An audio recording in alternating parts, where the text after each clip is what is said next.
স্বামী, সংসার এবং বাচ্চা নিয়ে আর এই ভাড়া বাড়ি, সবথেকে ইম্পর্টেন্ট জিনিস হচ্ছে ভাড়া বাড়ি থাকাটা সত্যি খুব ডিফিকাল্ট ব্যাপার আমাদের জন্য। তবে ভাড়া বাড়িতে থেকে কিভাবে আস্তে আস্তে আমি আমার স্বপ্ন ইচ্ছেগুলো পূরণ করি সেইগুলো আজকে এই ভিডিওর মধ্যে শেয়ার করব।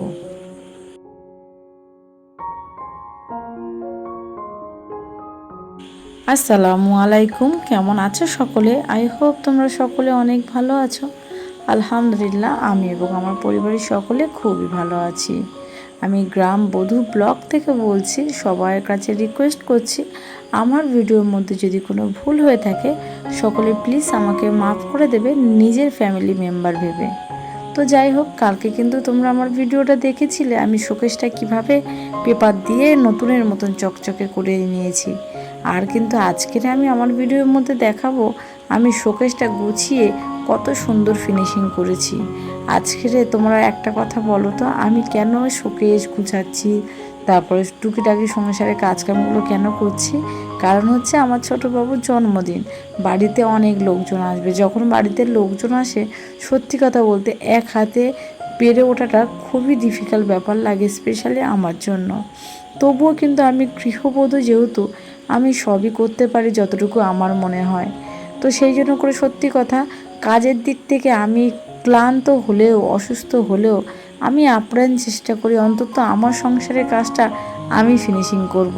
কেউ হাত দিক না দিক। আর আমার এমন একটা বদ অভ্যেস আছে, আমার সংসারের কাজ আমি ছাড়া যদি অন্য কেউ করে, আমার যেন মনে হয় আমার সংসারের কাজটা ঠিক পরিপূর্ণভাবে হলো না, আমার গুছানোটা ঠিক আমার মনের মতন হলো না।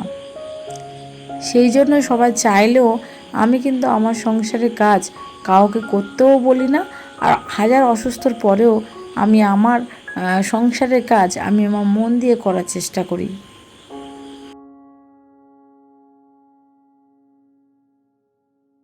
আর রইল এই ভাড়া বাড়ি। ভাড়া বাড়িতে জীবন কাটানো মানে যারা ভাড়া বাড়িতে থাকে তারা খুব ভালোভাবে জানবে যে ভাড়া বাড়িটা মানুষের কাছে কি একটা লাইফ। সত্যি কথা বলতে নিজের বাড়ি আর ভাড়া বাড়ির মধ্যে অনেক পার্থক্য। সেটা কিন্তু আমি হয়তো আগে বুঝতাম না, কিন্তু এখন বুঝতে পারছি যে ভাড়া বাড়ি আর নিজের বাড়ির মধ্যে কতটা তফাৎ।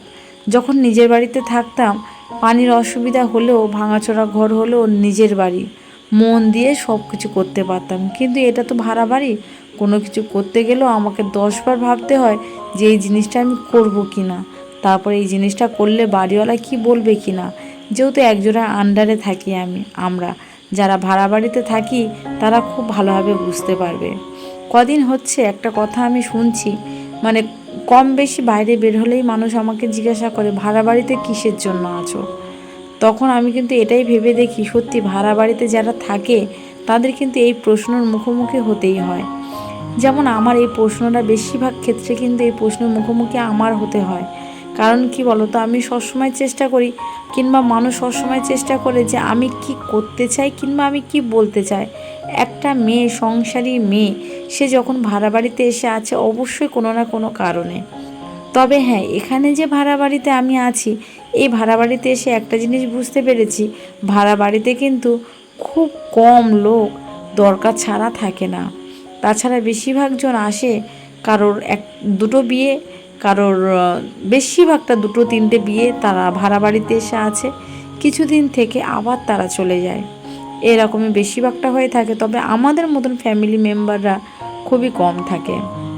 সত্যি কথা বলতে আজকে ভাড়া বাড়িতে থেকে কিন্তু বুঝতে পারছি যে ভাড়া বাড়িতে থাকাটা আর নিজের বাড়ি থাকাটা অনেকটা ডিফিকাল্ট ব্যাপার। কারণ কি বলতো, ভাড়া বাড়িতে যারা থাকে তারা কিন্তু খুব একটা ভালোভাবে মানুষ চোখে নেয় না ভাড়া বাড়ির থাকাটা। যেমন আমার আব্বা কিন্তু প্রথম প্রথম আমাদেরকে বলতো ভাড়া বাড়িতে থাকবি, সেই জন্য কিন্তু আমার আব্বা অনেক দিন হয়ে গেছে আমার বাড়িতে আসতো না। তারপরে যখন বোঝালাম যে না, তোমার মেয়ের বাড়িতে তুমি কেন আসবে না, তারপর থেকে আমার আব্বা আসা শুরু করে দিয়েছে। তো যাই হোক, দেখো টুকিটাকি কাপ টাপগুলো গুছিয়ে রাখছি। কারণ কি বলতো, যাদের বাড়িতে বাচ্চা আছে স্পেশালি, তাদের তো শোকেস গুছিয়ে কোনো লাভ নেই।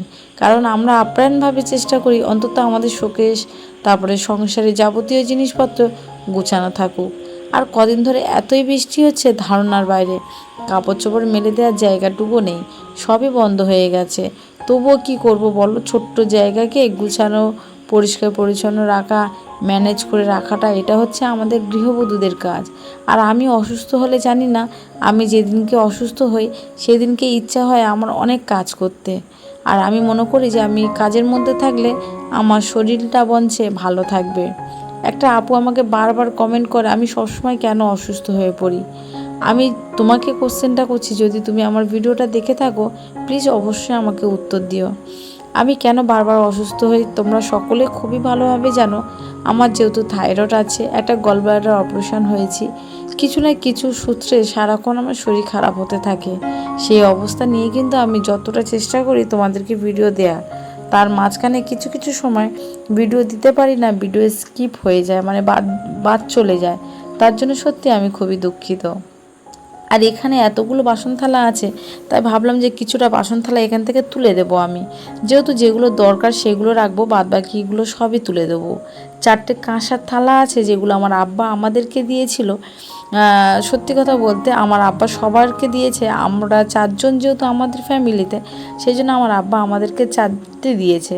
অনেকদিন আগে আব্বা এসে বলেছিল যে ওগুলো তুলে রেখে দিয়েছিস কেন, খাওয়ার জন্য দিয়েছি, আর তুলে রেখে দিলে কাঁসার থালার মধ্যে দেখবে একটা দাগ চলে আসে। সেই জন্য করে ভেবে নিয়েছি এবার থেকে কাঁসার থালাই ভাত খাবো, বাদ বাকি যা থালাগুলো বাইরে আছে সেগুলো সবই তুলে দেবো। সেই জন্য দেখো, যেহেতু শোকেসটা আমি গুছাচ্ছি, সেই জন্য করে এখানে যা যা লাগবে না, টিফিন বক্স, বাটি, যা যা এক্সট্রা আছে বেশিরভাগটা তুলে রাখবো। যেহেতু ছোট জায়গা যতটুকু পারি গুছিয়ে রাখার চেষ্টা করছি। আর পুরো শোকেসটা বেশিরভাগটা গুছানো কমপ্লিট হয়ে গেছে। যখন শোকেস থেকে জিনিসপত্রগুলো বের করছিলাম, অনেক জিনিসপত্র গুছাতে গিয়ে আজকে সারা দিনটা লেগে গেছে। যে কোনো জিনিস আমরা যদি মন থেকে করি সত্যি, আর আমার তো কাজে মন লাগলেই আমি কোনো দিকে তাকাই না, মন দিয়ে সারাদিন সংসারে কাজই করতে থাকি। তো দেখো এদিকে কিন্তু আমার শোকেসটা গুছানো কমপ্লিট হয়ে গেছে। কেমন হয়েছে অবশ্যই কিন্তু তোমরা আমাকে কমেন্ট করে জানাবে। আর এই যে সুন্দরভাবে গুছানো সব কিছু কিন্তু অবশ্যই সুন্দর দেখানোর জন্য, আর তার সঙ্গে তোমাদের ভালো লাগাটাও এর মধ্যে জড়িয়ে আছে। তো কেমন হয়েছে শোকেস গুছানোটা অবশ্যই কিন্তু আমাকে কমেন্ট করে জানাবে। আর যদি শোকেস গুছানোর মধ্যে যদি কিছু ভুল করে থাকি সেটা কিন্তু অবশ্যই আমাদেরকে জানাবেন। আর এদিকে দেখো মিনি আলমারিটার অবস্থা কি, যা তা অবস্থা, কাপড় চোপড় চারিদিক থেকে ছড়িয়ে আছে। আর এটাও একদিন গুছাবো বলে ঠিক করছিলাম, তো ভাবলাম আজকের উপরটা বঞ্চে গুছিয়ে নিই, কালকে তলারটা ভালোভাবে গুছিয়ে নেবো। আর আস্তে আস্তে গলার সাউন্ডটা ঠিক অন্যরকম হয়ে যাচ্ছে। আজকের এই ভিডিওর মধ্যে তোমাদের কিছু কমেন্টের উত্তর আমি দেব, সেই জন্য চলো তোমাদের কমেন্টের উত্তরগুলো আমি দিতে থাকি। আপু তুমি মুসলিম হয়ে মাথায় কাপড় নামিয়ে ব্লগ কর কর কেন? আচ্ছা আমি বলি, তুমি যে এত সুন্দর করে আমার ভিডিওগুলো ফলো করো তার জন্য তোমাকে অনেক ধন্যবাদ। ভিডিও করতে করতে কখনো কখনো মাথায় কাপড় পড়ে যায়, জোর করে আমি দিই না, কিন্তু সব সময় তো ভিডিও স্কিপ করে কাটা যায় না, সেই জন্য। বড় বাজারে আবার কোথায় গো তোমার? আমাদের এখানে বড় বাজার আছে, তোমার বাড়ি কোথায়? আচ্ছা আপু, যদি তুমি আমার ভিডিওগুলো দেখে থাকতে তাহলে আজকে এই প্রশ্নটা করতে না। আমি বড় বাজারে কোথায় গিয়েছিলাম বা কী ব্যাপার সব কিছু আমার ভিডিওর মধ্যে বলা আছে। আপু আপনার তো ভাড়া বাসা ছেড়ে দিচ্ছিলেন, তাহলে এগুলো কি আগের ভিডিও? আচ্ছা আপু আমি আপনাকে বলি, আপনি যদি আমার ভিডিওটা প্রথম থেকে দেখে থাকতেন, আমার চ্যানেলে পুরো ভিডিওটা প্রথম থেকে শেষ পর্যন্ত দেখে থাকতেন, তাহলে অবশ্যই এরকম একটা কমেন্ট আমি আপনার কাছ থেকেও মানে আশা করতাম না। কারণ কি বলুন তো, আমি কিন্তু আমার ভিডিওর মধ্যে বলে দিয়েছিলাম যে আমি ভাড়া বাড়িতে ছাড়ছি কি না। তারপরে আপনি এই প্রশ্নটা করেছেন। আমার ওই ভিডিওর মধ্যে থাম্বনেল ওটা দেওয়া ছিল, কিন্তু ভিডিওতে যদি আপনি পুরো ভিডিওটা দেখতেন তাহলে কিন্তু ভিডিওর মধ্যে বলা ছিল যে আমি পুরো ভিডিওটার মধ্যে বলা ছিল যে আমি মানে ভাড়া বাসা ছেড়ে দেবো কিনা। সত্যি কথা বলতে আমার এটাই ভেবে খারাপ লাগে যে এত কষ্ট করে ভিডিও করি, তোমরা স্কিপ করে করে কেটে কেটে ভিডিও দেখো। আর এত বাজে বাজে কদিন ধরে এত বাজে বাজে কমেন্ট আমার ভিডিওর মধ্যে আসে, যেটা আমি কখনো অন্তত আশা করিনি যে আমার চ্যানেলে কিংবা আমার ব্লগিং ভিডিওর মধ্যে এইরকমই আশা আসবে, মানে এইরকমই কমেন্ট আসবে। সত্যি ভালো লাগে না গো। আর এত কষ্ট করে ভিডিও শ্যুট করি, তারপরে এডিট করি, সব কিছু করি। যাদের ইউটিউব চ্যানেল আছে তারা খুব ভালোভাবেই জানে, তারপরও এরকম উল্টোপাল্টা কমেন্ট কেন আসবে গো? আরে আমি তো আরও দেখো আরও যারা ব্লগিং ভিডিও করে তাদের অবস্থা যা তা অবস্থা, আর আমি তো তবু অনেকটাই হেফাজত থাকার চেষ্টা করি, কিংবা অনেকটা ভালো মতন করার চেষ্টা করি। তার মাঝখানেও তো যদি তোমরা এরকমই এসে বাজে বাজে কমেন্ট করো, মেন কথা তোমরা কেউ পুরো ভিডিওটা দেখো না, স্কিপ করে করে ভিডিও দেখলে কোন মানুষের ভালো লাগবে বলো? তো সকলের কাছে রিকোয়েস্ট করছি, প্লিজ তোমরা পুরো ভিডিওটা দেখো। আর জানি না কারা কারা আছে যে মানে ভিডিও দেখে, সাবস্ক্রাইব করে রাখে, তারপরে আনসাবস্ক্রাইব করে দেয়। আচ্ছা, এগুলো কি দরকার বলো? তো যাই হোক, সেটা তোমাদের ব্যক্তিগত ব্যাপার। তবে হ্যাঁ, এর মধ্যে আরও একটা সুখবর তোমাদেরকে দিই আমি। এত সুন্দর ঘরদোর গুছানোর পরে কিন্তু আরও একটা সবথেকে দরকারি গুরুত্বপূর্ণ জিনিস, যেটা তোমাদের কাছ থেকে আমি অনেক কিছু পেয়েছি। তো সেই জন্য তোমাদের সকলকে অনেক অনেক ধন্যবাদ যে আমার 4000 সাবস্ক্রাইব কমপ্লিট দেওয়ার জন্য।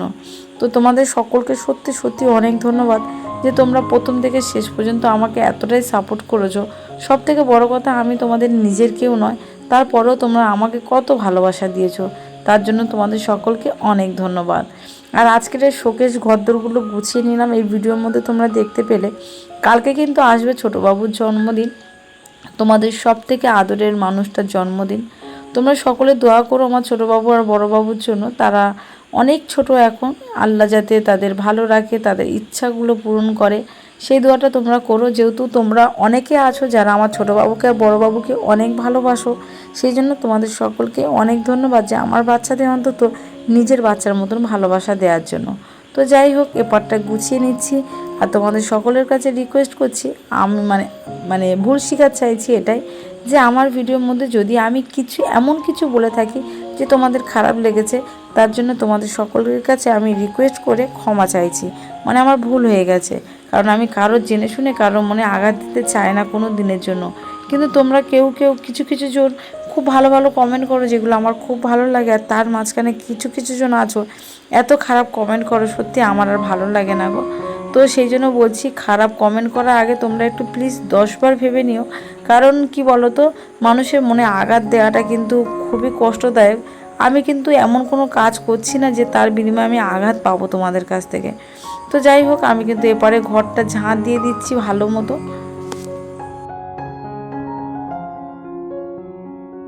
আজকে বিকেলে আবহাওয়াটা এত সুন্দর লাগছিল, মাশাআল্লাহ মাশাআল্লাহ। তো আবহাওয়াটা সেই জন্য তোমাদেরকে শেয়ার করলাম। তো আবহাওয়াটা কেমন লাগছে সেটা অবশ্যই কমেন্ট করে জানাবেন। আর আমার ভিডিওটা প্রথম থেকে শেষ পর্যন্ত দেখার জন্য তোমাদের সকলকে অনেক অনেক ধন্যবাদ। যেভাবে ভালোবাসা দিয়ে যাচ্ছেন, যেভাবে আমাদের পাশে আছেন, সেভাবে পাশে থাকবেন। আর আমাদের সকলের জন্য দোয়া করবেন। খুদা হাফিজ।